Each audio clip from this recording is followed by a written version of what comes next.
So today's topic is based on something that I care about very deeply at a very personal level. So you might notice that my eyes are really red. That's not because of the amount of emotion attached to this video, it's because I've got a cold. But the reason this video is so important and close to my heart is because in the past year of studying medicine, it's a topic that I've become exposed to by being on clinical placement and also actually learning about it through our course curriculum. But more recently, it's something that I've had a personal experience with.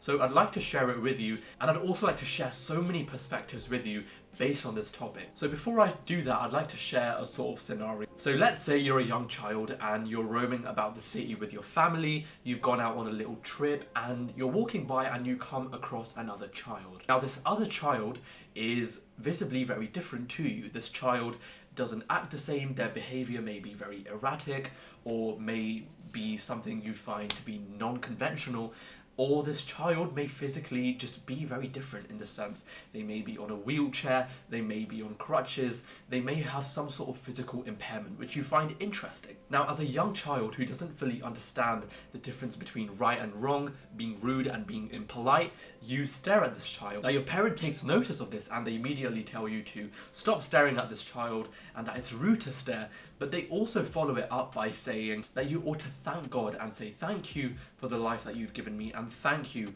for everything that I have and thank you for making me normal. Now in complete fairness, when a parent or anyone says it's rude to stare at a person, that's completely true. It does make a person feel conscious and people do know if you stare at them. But when a parent says or suggests to their child that this other kid that they have come across is different or that they are normal or sort of suggest that to them, that can foster potentially negative thinking in that child. Is it really beneficial to tell a child that this other child is different to them in the sense that they are normal? Of course it isn't. So who's to actually say what the term normal actually means? What's normal for a person changes greatly with time.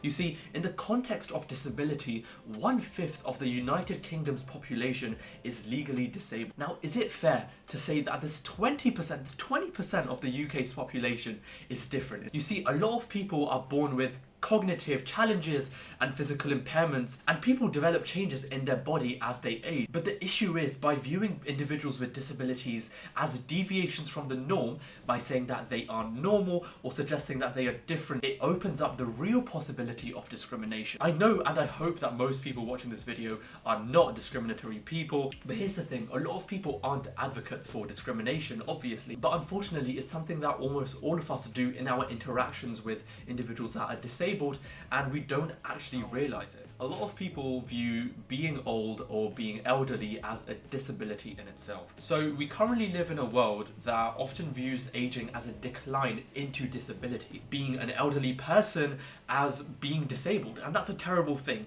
because we often lose sight of the rich tapestry of life that the elderly still possesses. These final years of one's life should not be marked by limitations, but by a celebration of them. You see, the elderly, a lot of people view them as being individuals that should not be moving around, they shouldn't be exploring new hobbies, shouldn't be pushing themselves. It is time to change our perspective, to not see frailty as a limitation, but strength. Not burden, but opportunity. So we have to empower elders to move freely more, to chase the things that make their hearts soar, and to help them live their remaining years with dignity and fulfillment. Their lives are not over, they are simply in a new previous chapter that deserves to be honoured and cherished. Discrimination amongst the elderly is really common, and discrimination in its actual definition doesn't mean being rude to a person that's older, it means being so incredibly restrictive of them. In one of our psychology modules in medical school, one of our lecturers asked us what it means to age, and a boy in our year, I really don't know who it was, he gave a really nice answer saying aging is a blessing, and I think that's a wonderful way of summarising it. I'd like to give another example based on something that I've learned at university and at medical school in our psychology module. So in one of our psychology modules, we were learning about disability and we used the example of cochlear implants. So cochlear implants are electronic medical devices that are specifically designed to provide a sense of sound to individuals with severe to profound sensory neural hearing loss. Now, many cochlear implant users, they report significant improvements in their ability to hear and communicate, which leads to an improved quality of life. Now, although without a doubt cochlear implants in so many studies have showed so much success, however, the discomfort and difficulties associated with using the device, which are actually really common, are often outweighed by the benefits of restored hearing. Now, let's say as a person that can hear, as a person that hasn't had hearing issues in their life, if you were to, God forbid, let's say, lose your hearing, if you were offered a chance to hear again, you take it. But here's the thing, let's say using this new device that comes with so much pain and so much discomfort and so many difficulties, would you still try?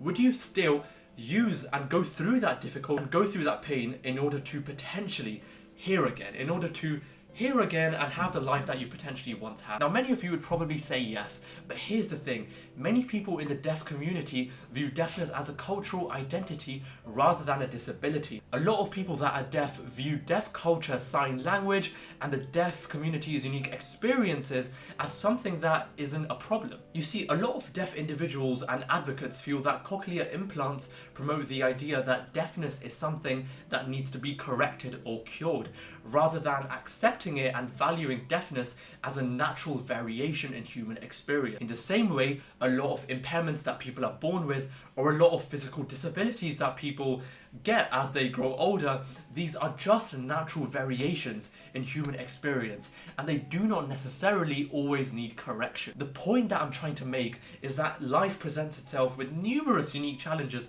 for each and every individual. The difficulties that I face in life will be profoundly different to yours. In the same way, individuals with disabilities, they have their own unique obstacles. Our disabilities and the things that make all of us so different from each other, they shouldn't stop us from reaching our ultimate potential. So a month ago, I watched a movie called Srikanth. Now, Srikanth is a very beautiful movie. It's a movie in Hindi, and if you don't speak Hindi, that's completely okay. They do have subtitles in various languages, including English, and this movie is on Netflix, which means it's a very accessible movie. Absolutely, you should see it. The movie Srikanth follows the life of a boy, and this boy was born with blindness. Now, as he grew up, as he met more and more people, the individuals around them told him that the only way he can sustain a livelihood for himself, that the only way he can make money is by begging. They said that the only way he could make a livelihood for himself is by relying on charity.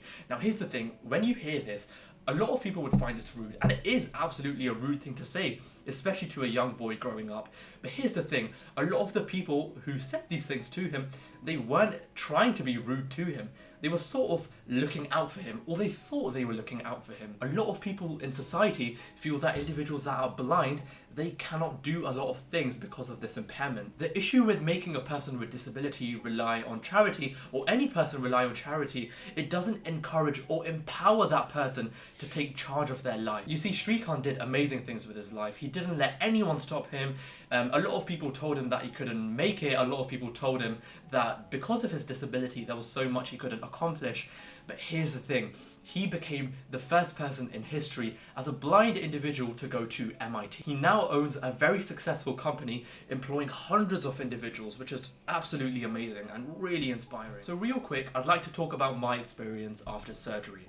So 10 months ago, I twisted my ankle, and it wasn't an ordinary twist. You see, I tore 2 ligaments and really messed up my ankle. The issue is it didn't recover itself, and last month I had to get surgery for my ankle. Fortunately, the surgery was a success. I am in recovery, things are going well. However, in the 2-3 weeks following my surgery, I had to be completely immobilized in a cast, which means my foot couldn't touch the ground, and I had to walk around in crutches. And that's completely okay. A few weeks in crutches and a cast, I could bear it. Here's the issue. Whenever I went out in public with my dad, or we went to some sort of occasion or gathering, I would notice the way people would stare at me. And people would stare at me for a really long time. They would whisper to each other, sort of talking about what could potentially be wrong with me. And I find myself to be a person who is rarely affected by things. I find myself to be a person who has a decently high self-esteem. I think I have very good confidence, but I was really surprised by how much I was affected by this. I was really affected by the way people would view me, by the way people would look at me, the way people would talk about me, and I could tell they are talking about me in a manner that is pitiful, and I found that so frustrating and upsetting to deal with. People would hardly talk to me. If they were to talk to me or about me, they would whisper to each other, they would point at me, and I could tell that they were talking about me. And if a person were to actually talk to me, they talk to me with so much sadness. They'd be like, oh, this is so sad, it's so terrible. And I tell them that it's just a matter of a few weeks, I'll be fine, I'll be up and running in a matter of months. They'd be like, oh, that's wonderful, that's great. And it's just the amount of pity and upset people show you is so disheartening. I mean, it's not that deep. I'm only in a cast for 2 to 3 weeks, but here's the thing. Let's say instead of me, it was someone else. Let's say it's another child or it's another person who has encountered a disability or an impairment, and they are now immobilized in crutches or a wheelchair for a very long time, let's say years, or potentially for the rest of their life. People look at them, people stare at them, people whisper about them, people talk about them. I'm sure it's upsetting to people. I mean, for me, who experienced this, and it really did make me upset for about 2-3 weeks, think about people that have to go through this for their whole lives. It really is a shame. No one with an impairment or a disability wants you to feel bad for them. No one. Absolutely no one wants that. It doesn't help anybody. It most certainly doesn't help the person with the disability. It only makes them feel more conscious. It only potentially makes them feel more upset or bad about their injury. It's totally a terrible thing. Now let's get back to the movie. Now, Srikanth, he did amazing in terms of his business. He ran a company employing hundreds of people, and he actually received an award for his business excellence. However, Srikanth received an award under the new category of the differently abled. Now, Srikanth expressed that he does not want to be categorized or recognized purely based on his disability, and so he rejects this award. He believes that individuals should be acknowledged for their achievements and contributions, not just their disabilities, which is something I couldn't agree more with. Srikanth emphasizes the importance of merit and achievements over the specific category of the differently abled. What he says is that he wants his accomplishments and business success to be recognized on their own merit, rather than being seen through the lens of his disability. Yeah, absolutely. What Srikanth has achieved in his life is absolutely amazing. So people ought to congratulate him and regard him for his success, not because he's a disabled individual who's done these things, but because he's an individual who's done these amazing things. And that, ladies and gents, answers our question, what is the right way to view disability? We need to empower individuals with disabilities by demonstrating that they should not be defined or constrained by their condition.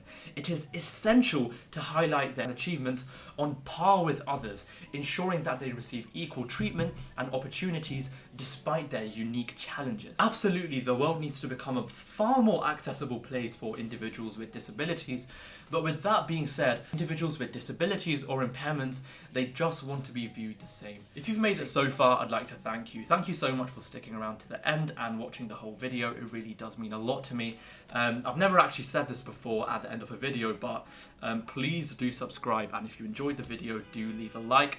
It would really mean a lot to me. I do take a lot of effort. I do put in a lot of effort and passion into making these videos, and it would really make my day if you gave a thumbs up. So thank you for watching, and I'll see you hopefully in a few days or next week, or hopefully not a month.